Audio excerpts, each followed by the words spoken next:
नमस्कार, आप देख रहे हैं न्यूज 24। मैं हूं आप सभी के साथ विपनेश माथुर और 10 बजे के बुलेटिन में बात करेंगे देश के ऑक्सीजन मीटर की और पूरा अपडेट आपके सामने होगा। लेकिन उससे पहले आपको कोरोना आंकड़ों पर अपडेट दे देते हैं। पिछले 24 घंटे में जो आंकड़ा सामने निकल कर आया है वो जल्दी से आपको बता देते हैं। पिछले 24 घंटे में कोरोना के नए मरीजों के मामलों में रिकॉर्ड बढ़ोतरी हुई है। ये बड़ी खबर, 24 घंटे में कोरोना के 3,40,000 से ज्यादा केस दर्ज किए गए हैं, जबकि 2600 से ज्यादा लोगों की जान भी चली गई है।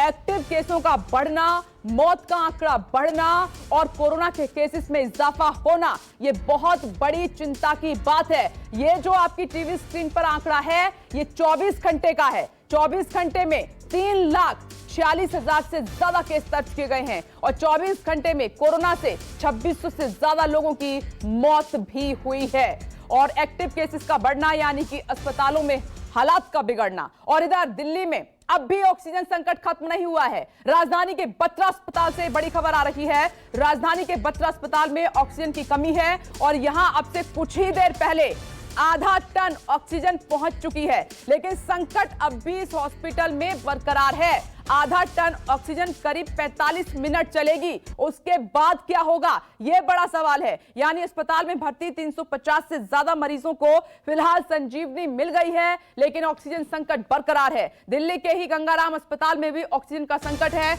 जहां केवल 1 घंटे की ऑक्सीजन बची हुई है।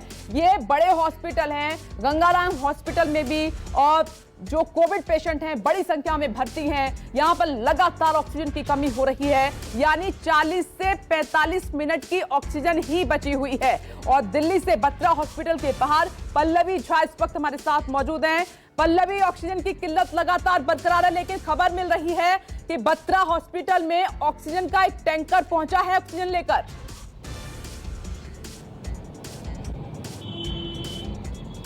जी देखिए विपनेश, हालात बहुत बुरे हैं और जिस तरीके से लगातार हर अस्पताल से एक तरीके से कहें तो त्राही त्राही मची हुई है कि ऑक्सीजन कमी होने से जो मरीज़ हैं उनकी जान स्टेक पर है। जाहिर तौर पर सबके लिए ये बहुत चिंता का विषय है। लेकिन आपको बता दूं कि बत्रा हॉस्पिटल में अभी थोड़ी देर पहले ही यहाँ पर जो है 1 टन आया है ऑक्सीजन, जो कि मुश्किल से बामुश्किल मैं कहूँ तो 20 से 25 मिनट और चलेगा। यहाँ काफ़ी ज़्यादा ज़रूरत है क्योंकि 200 के करीब मरीज़ हैं जिनकी जान कहूँ या सांसें अटकी हुई हैं, क्योंकि अगर जैसे ही ऑक्सीजन ख़त्म हो जाएगा बहुत ज़्यादा यहाँ पर मुश्किलात हालात हो जाएंगे। और यही स्थिति अभी गंगाराम से आ रही है और गंगाराम ने अभी ये कहा है कि उनकी जो डेली की जो खपत आ रही है वो 10,000 क्यूबिक मीटर पर डे है और उनको 11,000 पर डे क्यूबिक मीटर की ज़रूरत है। और इस वक्त उनके पास सिर्फ 500 क्यूबिक मीटर है, जो कि आधे घंटे से ज़्यादा नहीं चलेगा और उनको और भी ज़्यादा ऑक्सीजन की ज़रूरत है इस वक्त में। और लगातार हॉस्पिटल्स यही कह रहे हैं कि जो उनका कोटा है वही कोटा उनको नहीं मिल पा रहा है, जिसकी वजह से ये दिक्कतें आ रही हैं। अगर कोटा उनका प्रॉपर टाइम पर पहुंचना शुरू हो जाए, जैसा कि जयपुर गोल्डन के जो एमडी हैं वो जो है वो भी कह रहे थे। फिलहाल मैं एक बार आपको तस्वीर भी दिखा देती हूँ कि देखिए यही वो टैंकर है जो अस्पताल के अंदर इस वक्त गया था रिफिलिंग के लिए। इसमें सिर्फ 500 क्यूबिक मीटर ही है, जो कि सिर्फ आधे घंटे ही चलेगा। और लगातार यहाँ के एमएस भी यही कह रहे हैं कि ये ज़्यादा देर तक हेल्प नहीं कर पाएगा, क्योंकि अगर ऑक्सीजन की जिस तरीके की खपत हो रही है और जिस तरीके के हाई फ्लो ऑक्सीजन का इस्तेमाल हो रहा है उसकी वजह से भी ऑक्सीजन बहुत जल्दी ख़त्म हो रहा है। क्योंकि इस वक्त जो पेशेंट हैं उनमें ज़्यादातर लोगों की जो ऑक्सीजन लेवल है वो 70, 60, 80 ऐसे हैं। और ऐसे में ये जो ऑक्सीजन का जो लेवल होता है उसमें हाई फ्लो ऑक्सीजन की ज़रूरत होती है। और जाहिर तौर पर जब हाई फ्लो ऑक्सीजन की ज़रूरत होगी तो ऑक्सीजन की जो खपत है वो काफ़ी ज़्यादा बढ़ जाएगी। तो तमाम हॉस्पिटल के सामने यही सबसे बड़ा चैलेंज है कि किस तरीके से ऑक्सीजन प्रोवाइड कराया जाए, क्योंकि ऑक्सीजन टाइम पर मिल नहीं पा रहा है उनको। तो एक सवाल लगातार यही बना हुआ है और ऐसे में सरकार और कंपनीज के कोऑर्डिनेशन को बहुत ज़रूरी है कि वो प्रॉपरली कोऑर्डिनेट करें और प्रॉपरली जो अस्पताल जहां पर कमी दिखाई पड़ रही है वहां पर ये जो ऑक्सीजन टैंकर्स है वो पहुंचाए जाए, क्योंकि इस वक्त सरकार और कंपनी को मिलकर ही कोऑर्डिनेट करना होगा, नहीं तो बहुत ज़्यादा मुश्किलें आ जाएंगी। और जयपुर गोल्डन से जिस तरीके की खबर आ रही है वो बेहद डराने वाली है। उनका ये कहना है कि जो काफ़ी पेशेंट जो हैं वो खतरे में है। और अगर जिस हॉस्पिटल का आप जिक्र कर रही हैं उसमें भी ऑक्सीजन की कमी है, लेकिन ऑक्सीजन की कमी एमपी में भी लगातार बनी हुई है। जी हां, एमपी से मध्य प्रदेश से इस वक्त की बड़ी खबर सप्लाई नहीं हो पा रही है। हर दिन 445 मीट्रिक टन तक ऑक्सीजन की जरूरत है। एमपी में जरूरत के हिसाब से काफी कम ऑक्सीजन सप्लाई हो रही है। मध्य प्रदेश में भी बहुत बड़ा संकट ऑक्सीजन को लेकर खड़ा हो गया है और जो अस्पताल में कोविड मरीज हैं, जिनको ऑक्सीजन चाहिए, उनकी सांसें अटकी हुई हैं, उनके अपने जो तीमारदार हैं वो भी तड़प रहे हैं, इधर उधर भाग रहे हैं। लेकिन करें तो क्या करें? एमपी में इस वक्त तो ऑक्सीजन की सप्लाई बहुत ज्यादा जरूरी है। और इस बीच एक और बड़ी खबर भोपाल से आ रही है। भोपाल एम्स में नए मरीजों की भर्ती बंद।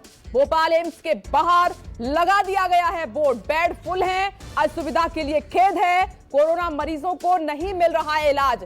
अब आप सोचिए कि ये कितनी बड़ी त्रासदी है, कितनी बड़ी मजबूरी है, कैसे होगा इलाज? जो अस्पताल में भर्ती हैं उनको ऑक्सीजन नहीं मिल रहा, बोर्ड लगा दिया है, और जो नए मरीज हैं जिनकी हालत क्रिटिकल है उनको भर्ती नहीं किया जा रहा है। अस्पताल ने अपनी मजबूरियां गिरा दी हैं। और भोपाल से राकेश चतुर्वेदी जुड़ गए ज्यादा जानकारी के साथ। राकेश, ये बहुत बड़ी त्रासदी है, बहुत बड़ी। ऑक्सीजन नहीं, बेड नहीं मिल रहे। देखिए, बिल्कुल ऑक्सीजन नहीं, बेड्स नहीं, रेमडेसिविर इंजेक्शन नहीं, कुछ भी नहीं। और मैं जिस जगह मौजूद हूँ वहाँ पर एक तस्वीर दिखाना चाहूँगा। यहाँ पर लोग कल से ऑक्सीजन के लिए, सिलेंडर के लिए कतार लगाकर खड़े हुए हैं। हॉस्पिटल्स की यहाँ पर वैन्स खड़ी हुई हैं। यहाँ पर आम व्यक्ति खड़ा हुआ है जिसका व्यक्ति अस्पताल में है, लेकिन अस्पताल की ओर से कह दिया गया है कि आप जो है ऑक्सीजन की व्यवस्था कर लें, क्योंकि अस्पतालों के पास ऑक्सीजन है, अब वो लगातार कम हो रही है। हम पूरे मध्य प्रदेश की बात करें, मध्य प्रदेश में यदि अभी की तत्काल की बात करें तो 445 मीट्रिक टन से अधिक की ऑक्सीजन की जरूरत है। अभी जो मध्य प्रदेश के पास ऑक्सीजन है वो 400 मीट्रिक टन है, यानी जो 45 मीट्रिक टन ऑक्सीजन है वो लगातार कम बनी हुई है। और जिस तरह से जो जानकारी दे रहे हैं, जो हालात बता रहे हैं, उनका कहना है कि अगले 7 दिन में मध्य प्रदेश में 600 मीट्रिक टन ऑक्सीजन की जरूरत होगी। हालांकि सरकार इसके प्रयास कर रही है, लेकिन जिस तरह से एक्टिव मरीजों की जो संख्या बढ़ रही है, हम अस्पतालों की बात करें, अस्पतालों ने तो साफ तौर पर जो है बोर्ड लगा दिए हैं, बोर्ड चस्पा कर दिए हैं कि अब भले ही आप कोविड पेशेंट हो जाए, भले ही आपको इमरजेंसी हो, लेकिन हमारे यहाँ पर थिएटर की तरह हाउसफुल है, अब कोई टिकट नहीं मिलेगा, अब एडमिशन नहीं मिलेगा। देखिए वर्तमान हालात कैसे हैं, लोग किस तरह एक एक सिलेंडर के लिए किस तरह से लाइन में खड़े हुए हैं, कतार में खड़े हुए हैं, इसकी वानगी भी हम आपको दिखाएंगे, क्योंकि हम उस जगह मौजूद हैं जहां राजधानी भोपाल से लोगों को, मरीजों को और परिजनों को और जो अस्पतालों को ऑक्सीजन सप्लाई की जाती है। देखिए तमाम लोग यहाँ पर कतार से बैठे हुए हैं। हम आपसे जानना चाहेंगे, आप अभी आए यहाँ पर? कल शाम 7 बजे के आया हूँ सर मैं। जी, इधर आए जी। कल मैं 7 बजे का आया हूँ शाम का। कितनी ऑक्सीजन मिल गई आपको? सर को बिल्कुल नहीं मिली मुझे अभी तक। तो 5 सिलेंडर लेके आया हूँ मैं। मुझे अभी क्या कहा जा रहा है? सर क्या है, लाइन में लगे सर, बोल रहे हैं। टोकन दिया? कोई टोकन कब मिलेगा? टोकन मिला सर, 270 नंबर है मेरा जी, 270 जी। सर शाम भी हो सकती है, कल सुबह भी हो सकती है। 48 तो अभी कौन सा नंबर चल रहा है? अभी सर 189 चल रहा है। देखिए 270वां नंबर इनका कल शाम को था, अभी 187 चल रहा है, यानी अभी शाम तक भी क्या इनको 5 सिलेंडर ऑक्सीजन मिल पाएगी? बड़ी बात है। आप बताइए। हम कल 10 बजे के आए हुए हैंगे और क्या बोलते हैं, अभी हमारा नंबर लगा हुआ है, 151 नंबर था। पूरी रात हो गई, पूरा दिन हो गया है, भूखे प्यासे हम बैठे हुए हैंगे। अभी भी कोई मतलब। तो आप क्या अपने घर के लिए हैं कि हॉस्पिटल से हैं? हॉस्पिटल की तरफ से हैं। हॉस्पिटल वहाँ पर ऑक्सीजन है? अभी अब उसका कोई पता नहीं है, कोई जानकारी नहीं। इमरजेंसी है? इमरजेंसी होगी या नहीं होगी, जितनी थी उतनी लगा दी होगी उन्होंने। लगा दी? हाँ, 10 सिलेंडर के लिए। आप भी हॉस्पिटल से ही हैं? क्या स्थिति है? सीहोर से भोपाल आए आप? सीहोर में नहीं है ऑक्सीजन? में ऑक्सीजन प्लांट नहीं है, एक भी नहीं है। तो फिर यहाँ पर मिल गई ऑक्सीजन? नहीं सर, कल सुबह का लगा हुआ हूँ, 24 घंटे हो चुके हैं मुझे आए हुए। मेरा नंबर 180 है, अभी तक नंबर नहीं आया। देखिए साफ तौर पर तस्वीर कभी झूठ नहीं बोलती, और ये तस्वीर ही है जो कि कल से लाइन लगाई हुई है, इंतजार कर रहे हैं कि 1 सिलेंडर मिलेगा, 2 सिलेंडर मिल जाएंगे, 5 सिलेंडर मिल जाएंगे। लेकिन सरकारों से सवाल पूछा जा रहा है कि अब तक सरकारों ने क्या किया जो इतनी किल्लत हो गई है। आप देख रहे हैं कि मध्य प्रदेश का हाल, तमाम हॉस्पिटल, अभी भी 445 मीट्रिक टन की जरूरत है, लेकिन अस्पतालों में ऑक्सीजन नहीं बची है। और बोर्ड लगा दिया गया बकायदा, जिसकी तस्वीर हमने आपको दिखाई कि अब यहां पर बेड नहीं है, एडमिशन नहीं लिया जाएगा। अब ऐसे में सरकारें सोचें, ये मरीज कहां जाएंगे, कहां इलाज कराएंगे? ऐसे तो जिंदगी बच ही नहीं पाएगी। कड़े कदम उठाने की और जरूरत है। मैं लौटूंगी आपके पास। राकेश बने रहें, पल्लवी आप भी बने रहें, लेकिन बड़े डॉक्टर्स का पैनल भी इस वक्त हमारे साथ मौजूद है, क्योंकि ऑक्सीजन की कहां पर किल्लत है, दिल्ली के अस्पतालों में कितने घंटे की ऑक्सीजन बची है, इसकी पूरी डिटेल न्यूज़ 24 सबसे पहले आपके सामने रख रहा है। डॉक्टर राहुल भार्गव आपको टीवी स्क्रीन पर नजर आ रहे हैं, फोर्टिस हॉस्पिटल डायरेक्टर। सर आपका स्वागत है इस चर्चा में। डॉक्टर DR राय फॉर्मर वाइस प्रेसिडेंट हैं IMA, सर आपका भी बहुत बहुत स्वागत है। Doctor Manoj Kumar senior consultant max hospital, sir आपका भी बहुत बहुत स्वागत है। और मैं चर्चा की शुरुआत डॉक्टर DR राय आपसे करना चाहूंगी। आप देख रहे हैं sir, Gangaram hospital, Batra hospital, Jaipur golden hospital, आधे घंटे की ऑक्सीजन बची है जो सांसों की सुरक्षा आधे घंटे तक कर पाएगी सर, उसके बाद पता नहीं क्या होगा। आपके पास क्या इनपुट है सर? बड़ी दुख की बात कहना चाहता है कि डॉक्टर सिर्फ इलाज करने के लिए बैठता है और सरकार की जो जिम्मेदारियां होती हैं, जब वो चर मरा जाए तो डॉक्टर क्या करेगा, अस्पताल क्या करेगा। मैं बड़ी तारीफ भी करूंगा इस वक्त की, जिस वक्त इस प्रकार की सेकंड वेव चली तो सरकार ने बड़े वार लेवल के ऊपर 500 हॉस्पिटल का DRD का अस्पताल बना दिया, वहां बना दिया, बैंक्वेट हॉल बना दिए। क्या उन्होंने सोचा कि हमने ऑक्सीजन का किस प्रकार से इंतजाम करेंगे? जो ऑक्सीजन के सिलेंडर हम अपने अस्पतालों में सप्लाई करते हैं, उसके बाद इतने बिस्तर और हम ऑक्सीजन के लगा रहे हैं तो उनको कहां से देंगे? तो ये सारी चीजें उनके संज्ञान में थी, तो अगर उन लोगों ने काम क्यों नहीं किया? सबसे बड़ी बात ये होती है। अब मैं दूसरी बात ये पूछता हूँ कि जब भी आप देखते हैं कि किसी का कोई रिश्तेदार या कोई भाई बहन किसी की डेथ हो जाती है अस्पताल के अंदर, तो उनकी भीड़ वहां पे डॉक्टर को मारती है, वहां पे प्रॉपर्टी का नुकसान करती है। आज यहाँ हजारों की संख्या में अलग अलग अस्पतालों के अंदर सैकड़ों की संख्या में मरीज भर्ती हैं। अगर ऑक्सीजन शट ऑफ हो गई और एक के बाद एक कैजुअलिटी होने लगी, वहां पर क्या हो जाएगा? तो सरकार ने उसके बारे में सोचा है, लेकिन इसके बावजूद मैं कहूंगा डॉक्टर होने के नाते इन चीजों के ऊपर चर्चा ना करके हम डैमेज कंट्रोल की बात करें। जो चीज हो गया उसको भूल जाइए। आज भी हम इसकी क्षमता रखते हैं कि कहीं से भी ऑक्सीजन का प्लांट को चालू करवा के ऑक्सीजन सप्लाई की जाए, जनता को परेशान ना होने दिया जाए, क्योंकि जनता इस वक्त बहुत दुखी है। किसी का रिश्तेदार अस्पताल में भर्ती है। सर आपकी राय क्या है सरकार के लिए इन इमरजेंसी जैसे हालातों में, और क्या कदम उठाए जा सकते हैं ताकि हम ज्यादा से ज्यादा जिंदगियों को बचा सकें? देखिए, सबसे बड़ी बात यह है कि मैं ये कहूंगा कि जो व्यक्ति की ऑक्सीजन लेवल 92, 93 आ रहा है, कृपा करके वो अपने घर से बाहर ना निकलें, वो घर के अंदर आइसोलेशन में रहें और अपनी ब्रीदिंग एक्सरसाइज करते रहें। कोई डरने की बात नहीं है। सेकंड चीज, जहां पर हमारे ऑक्सीजन के प्लांट काम कर रहे हैं, उनको वार फुटिंग के ऊपर उनका प्रोडक्शन बढ़ाया जाए और वहां से ऑक्सीजन को नजदीक के स्टेट में सबसे पहले दिया जाए। और खास तौर से दिल्ली, मुंबई और अहमदाबाद, इन सिटीज की देखिए जहां पर की त्राही मची पड़ी है, लोग बहुत परेशान हैं। तो मैं सरकार से यही निवेदन करूंगा कि इस वक्त सिर्फ हमें डैमेज कंट्रोल करना है, हमें एलिगेशन काउंटर एलिगेशन पर मत जाइए। गलतियां हुई हैं, इसमें कोई दो राय नहीं है, लेकिन अब गलतियों के ऊपर चर्चा ना करके सिर्फ आप उसकी चीज को संभालने की कोशिश करिए और प्लांट को इतनी पावर दीजिए कि वो जितना भी प्रोडक्शन कर सकते हैं वो करें, नहीं तो हमारे लिए ये समस्या बढ़ जाएगी। सेकंड वेव आने से पहले सरकार को और हमारी टास्क फोर्स को ये पता था कि सेकंड वेव बड़ी ही इंफेक्शियस है। क्या उन लोगों ने सोचा कि हमें ऑक्सीजन कितनी कंजम्पशन पड़ सकती है? हमने इटली को देखा, हमने फ्रांस को देखा, हमने जर्मनी को देखा, क्या हालत हुई वहां पर, हमने अमेरिका को देखा, वहां पर ऑक्सीजन। आपने सर एक बात बहुत इंपॉर्टेंट यहाँ पर कही है कि डैमेज कंट्रोल की बात करें। आपस में उलझने से अच्छा है कि मिलकर काम करेंगे तो ज्यादा से ज्यादा हम मरीजों की जिंदगी बचा सकते हैं। डॉक्टर राहुल भार्गव, क्या कहना है सर आपका? हालात तो आपके सामने है ही, रोज के हिसाब से हालात जो है वो बद से बदतर होते जा रहे हैं। जो पिछले 4 दिन पहले 2-3 लीटर ऑक्सीजन वाले लोग थे, आज अस्पताल में वो 15 लीटर ऑक्सीजन वाले लोग इकट्ठे होते जा रहे हैं। तो सिर्फ ऑक्सीजन की कमी नहीं है, बेड की भी कमी है, वेंटिलेटर और बाईपैप की भी कमी होने लगी है।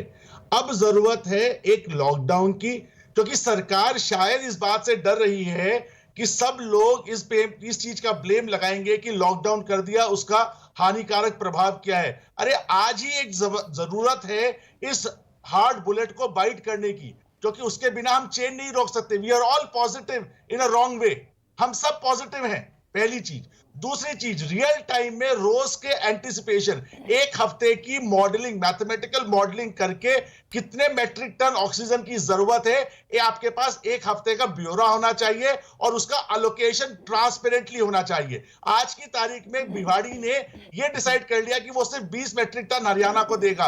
अरे हरियाणा को देगा तो गुरुग्राम में क्या सिर्फ हरियाणा के पेशेंट हैं? क्या दिल्ली के पेशेंट नहीं है, वाराणसी के पेशेंट नहीं है, लखनऊ के पेशेंट नहीं है? हाँ है। तो हमको ये स्टेट वाइज छोड़ के हमको ये देखना पड़ेगा कि जिसको ज्यादा जरूरत है उसको दीजिए। दिल्ली एनसीआर आपका 80% लोड उठाता है। एक हफ्ते पहले नहीं हो सकता क्या? एक हफ्ते पहले सूचना दे दी जाए कि हॉस्पिटल में ऑक्सीजन की कमी पड़ेगी, तो एक हफ्ते पहले कदम नहीं उठाए जा सकते क्या? बिल्कुल, मैथमेटिकल मॉडलिंग है। देखिए हर जगह आर्टिफिशियल इंटेलिजेंस और मैथमेटिकल मॉडलिंग है, इसमें कोई रॉकेट साइंस नहीं है। जब हम मार्स पे पहुंच सकते हैं तो क्या हम रोज के नंबर से ये ज्ञात नहीं कर सकते कि कितने % लोगों को ऑक्सीजन लगेगी? मैं आपको बताता हूं, 100 लोगों में से 25 लोगों को ऑक्सीजन लगेगी, उसमें से 1% को वेंटिलेटर लगेगा। तो आप उससे अपना मैथमेटिकल मॉडलिंग कर लीजिए कि किस हिसाब से केसेस बढ़ रहे हैं। आपके पिछले हफ्ते 2 लाख थे, इस बार 3,22,000 है, अगले हफ्ते तक 4 लाख होंगे। तो अगर आप मैथमेटिकल मॉडलिंग, इसमें जरूरत है साइंटिफिक लोगों का होना रादर देन सिर्फ बाबू का और पॉलिटिशियन का होना। इंपॉर्टेंट बात आपने सर कही है यहाँ पर। इसी लाइन से मैं छोटा सा ब्रेक ले रही हूँ कि कैलकुलेशन की बहुत जरूरत है। एक हफ्ते पहले आप इंफॉर्मेशन देंगे, कदम उठाएंगे तो ये हालात नहीं होंगे। तो कोविड काल में आप देख रहे हैं कि ऑक्सीजन ही जीवन को सुरक्षित कर सकती है, जिसकी देश भर में भारी किल्लत है। और इस पीछे बड़ी खबर दिल्ली के जयपुर गोल्डन अस्पताल से, और जयपुर गोल्डन अस्पताल में 19 मरीजों की मौत हो गई है। बेहद दुखद। अस्पताल के एमएसडी के बलूजा का बयान आया है कि ऑक्सीजन की कमी से 19 मरीजों की मौत हो गई है। इस वक्त ये सबसे बड़ी खबर है। हमने तमाम अस्पतालों का हाल आपको बताया है। गंगाराम हॉस्पिटल की बात करें, बत्रा हॉस्पिटल की बात करें, अब ये जयपुर गोल्डन अस्पताल से जो खबर आई है वो बहुत दुखद है। पल्लवी, जिसका डर था वही हुआ।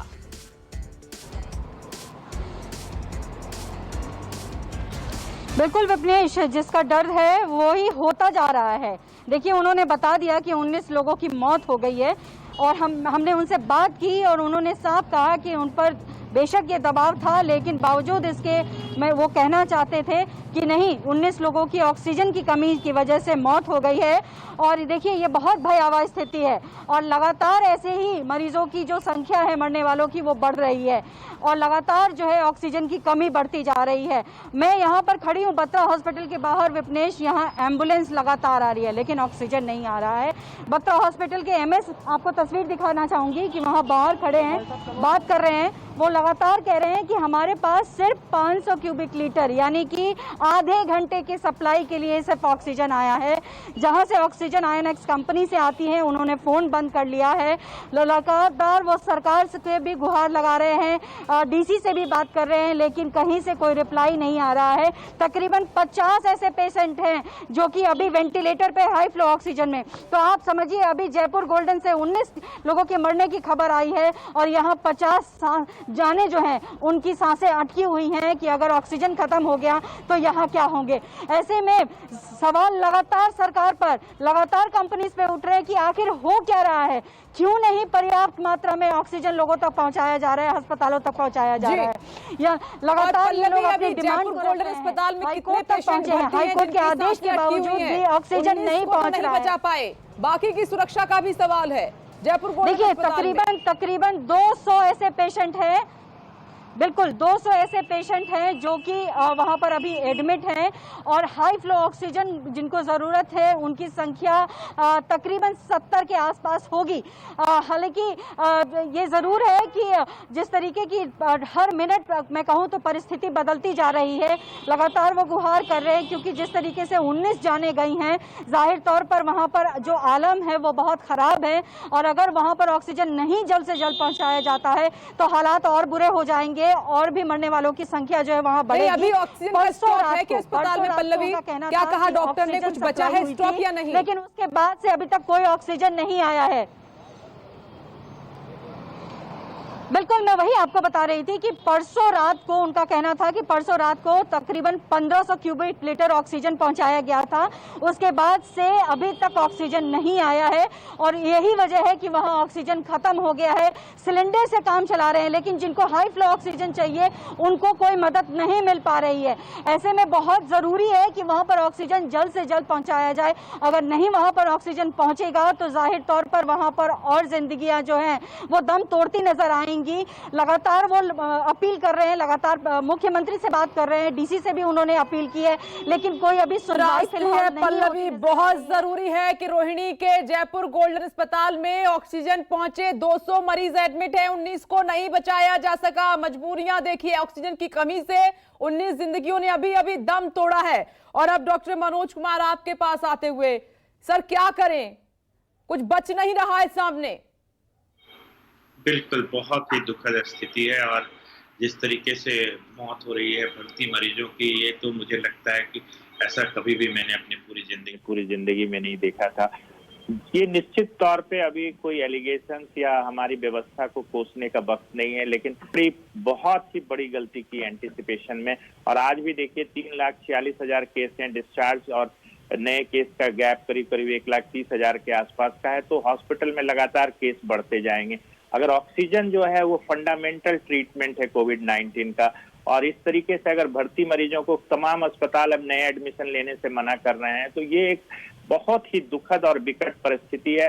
सरकार कोशिश कर रही है जितना जल्दी मोबिलाइज किया जा सके इंडस्ट्रियल सेक्टर से इंपोर्ट की, बट इन सब चीजों में जो समय लगेगा, मैं तो यही कहूंगा कि बहुत बड़ा एंटीसिपेशन फेलियर है। और इसमें हमारे को पैनलिस्ट ने भी जैसे कहा कि ये ब्यूरोक्रेट्स और पॉलिटिशियंस का गेम ही नहीं है, उनकी कोई चर्चा ही नहीं होनी चाहिए। एपिडेमियोलॉजिस्ट और डॉक्टर्स बैठ के एक मैथमेटिकल मॉडल बनाएं, क्योंकि आने वाला समय मुझे लगता है और भी बुरा होगा। बिल्कुल ही बहुत ही दुखद और विकट परिस्थिति आ गई है देश के ऊपर। जितना जल्दी से जल्दी ऑक्सीजन मुहैया कराया जाए तभी उम्मीद है, क्योंकि रेमडेसिविर की बात छोड़िए और आप पेग इंटरफेरॉन की बात छोड़िए, आप ऑक्सीजन दीजिए, स्टेरॉइड का इंजेक्शन मिल जाए और एंटीकोगुलेंट मिल जाए, इतना काफी होता है मरीज को बचाने के लिए। प्लीज प्लीज मैं तो सब लोगों से कहूंगा कि इस समय बिल्कुल आप आपस में एकत्रित होके और हर जगह पे कम से कम एक ऐसी जगह बनाइए जहां ना सुनना को मिले, लोग वहां जाएं हर डिस्ट्रिक्ट में और उनको ठीक है सर। और डॉक्टर जी.आर. राय सर, एक छोटा सा कमेंट आपसे चाहती हूँ कि क्या कोई प्लानिंग में कमी हो रही है? क्या ये इन्फॉर्मेशन एक हफ्ते पहले नहीं दी जा सकती? कितनी कमियां हैं, इनको पूरा किया जाए? देखिए, मैं कल स्टेटमेंट न दूंगा, लेकिन एज डॉक्टर जरूर कहूंगा प्लानिंग के अंदर कमियां हैं। प्लानिंग के अंदर कमियां हुई हैं। जिस प्रकार से हमारे केस 4 अप्रैल से बढ़ने लगे, और मैंने 4 अप्रैल को आपके माध्यम से मैंने कहा था कि मुझे डर है कि आने वाले हफ्ते 10 दिन के अंदर हम लोग 2 लाख हो जाएंगे, और वो 2 लाख हो गए। तो जब हम एक और आदमी बैठा हुआ कर सकता है, हमारी टास्क फोर्स, हमारा नीति आयोग, हमारा ICMR, हमारी गवर्नमेंट, उनको भी पता है कि हमारे देश के अंदर आज की तारीख में इतने हजार ऑक्सीजन बेड हैं। रोज वो टेलीविजन पे बोलते हैं हमारे देश के अंदर इतने वेंटिलेटर हैं, हमारे देश के अंदर इतने बेड हैं, और हमने इतने बेड और 500 DRDO का अस्पताल बना दिया, हमने राधा स्वामी का 1000 का बना दिया, हमने वहां बना दिया। क्या वो कैलकुलेशन नहीं कर सकते थे कि हम बिल्कुल, ये कैलकुलेशन पर ही बड़ा सवाल है। यही नहीं हो रहा है जिस वजह से किल्लत बड़ी दिखाई दे रही है, वक्त की कमी है। सर, आप सभी का बहुत बहुत शुक्रिया। ये है तमाम अस्पतालों का हाल जो हमने आपके सामने रखा है। ऑक्सीजन की भारी कमी जिसको पूरा करना बेहद जरूरी है। छोटा सा ब्रेक, फौरन लौटेंगे, देखते रहिए न्यूज़ 24।